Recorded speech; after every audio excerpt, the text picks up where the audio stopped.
हिंदपीढ़ी की दो सगी बहनों का पूरा मामला ही फर्जी निकला।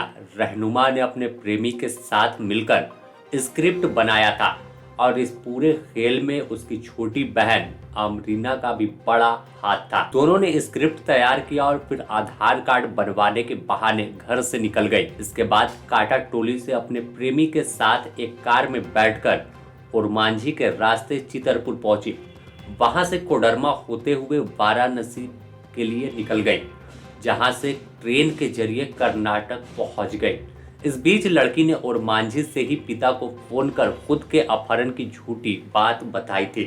हालांकि जब गिरफ्तार किया गया आरोपियों को और लड़की को बरामद किया गया तो यहाँ पर थोड़ा कहानी बदल गई। लड़की ने बताया कि बहला फुसलाकर इस तरह के झूठे फोन करने को कहा था, जिसके बाद घर वाले परेशान हो गए थे। हिंदपीढ़ी थाना में बेटी के अपहरण का मुकदमा दर्ज करा दिया, लेकिन अब इस पूरे मामले का खुलासा हो गया और दोनों लड़कियों को पुलिस ने बरामद करते हुए आरोपी प्रेमी समेत कुल 5 लड़कों को जेल भेज दिया है। इस मामले में रांची पुलिस की कड़ी मेहनत का नतीजा है कि 4 दिनों के अंदर पूरे एक बड़े पेचीदा मामले का खुलासा हुआ और आरोपी को सलाखों के पीछे पहुंचा दिया है। इस पूरे कथित अपहरण कांड का खुलासा रांची के एसएसपी चंदन कुमार सिन्हा ने समाहरणालय स्थित अपने कक्ष में प्रेस वार्ता कर की है।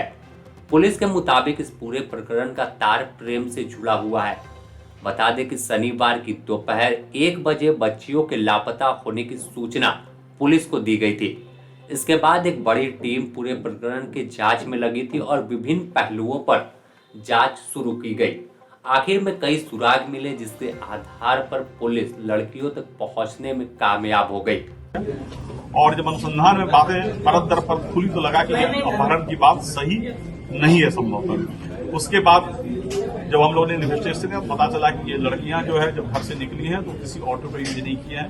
बाद अनुसंधान में ये आया कि ये आल्टो कार से निकली हैं और इस पूरे प्रकरण में पता चला कि वो जो लड़का जो उन्हें भगा कर ले गया था वह कर्नाटक का रहने वाला है। वो हैदराबाद में काम करता है और इनसे संपर्क में था। वह 5 जनवरी को ही यहाँ आ गया था, लेकिन पुलिस से बचने के लिए ये लोग लगातार मोबाइल तोड़ते रहे, सिम कार्ड तोड़ते रहे। जब पुलिस लड़की तक पहुंची और साथ में प्रेमी को दबोचा तो इसके बाद कर्नाटक से फ्लाइट के जरिए लेकर रांची आया गया। रांची लाने के बाद पूछताछ में यह जानकारी मिली कि बड़ी बहन रहनुमा और मोहम्मद इस्माइल के बीच पहले से जान पहचान थी। प्रेम प्रसंग चल रहा था।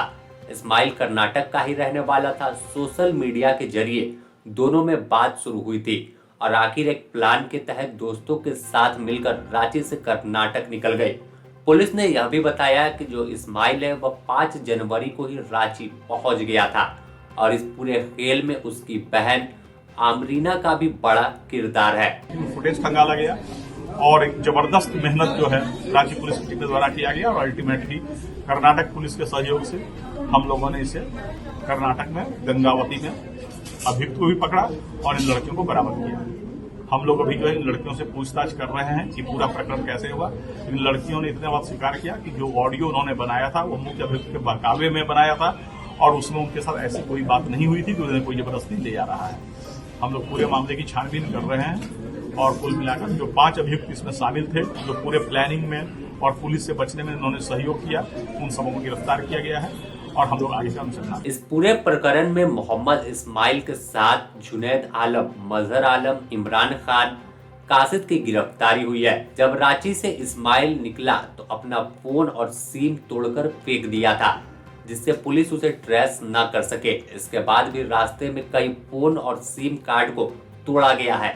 अधिकतर नए फोन का इस्तेमाल किया गया और रेलवे स्टेशन पर वाईफाई के जरिए तमाम जानकारी ले रहा था कि कैसा और क्या सूचना रांची से निकल कर आ रही है और आगे के क्या प्लानिंग है। तो फिलहाल इस पूरे कांड के खुलासे में रांची के वरीय पुलिस अधीक्षक के निर्देश पे कोतवाली डीएसपी प्रकाश सोय, नगर डीएसपी केबी रमन, डीएसपी दुशरू बान सिंह, प्रभात कुमार के अलावा कोतवाली थाना प्रभारी आदिकांत महतो, सुनील कुशवाहा, दयानंद कुमार, एसआई महेश मुंडा, कृष्ण तिवारी, प्रेम हासदा, शंकर टोपू के साथ एक बड़ी टीम काम कर रही थी और इस पूरे खुलासे में टेक्निकल सेल की भी बड़ी भूमिका है। फिलहाल पुलिस ने बताया कि आगे और भी कैसे कार्रवाई करना है, पूछताछ लड़कियों से की जाएगी, काउंसलिंग की जाएगी, उसके आधार पर जो कानूनी दाव पेच है उसके तहत आगे की कार्रवाई की जाएगी। Bureau report, the news post, Ranchi.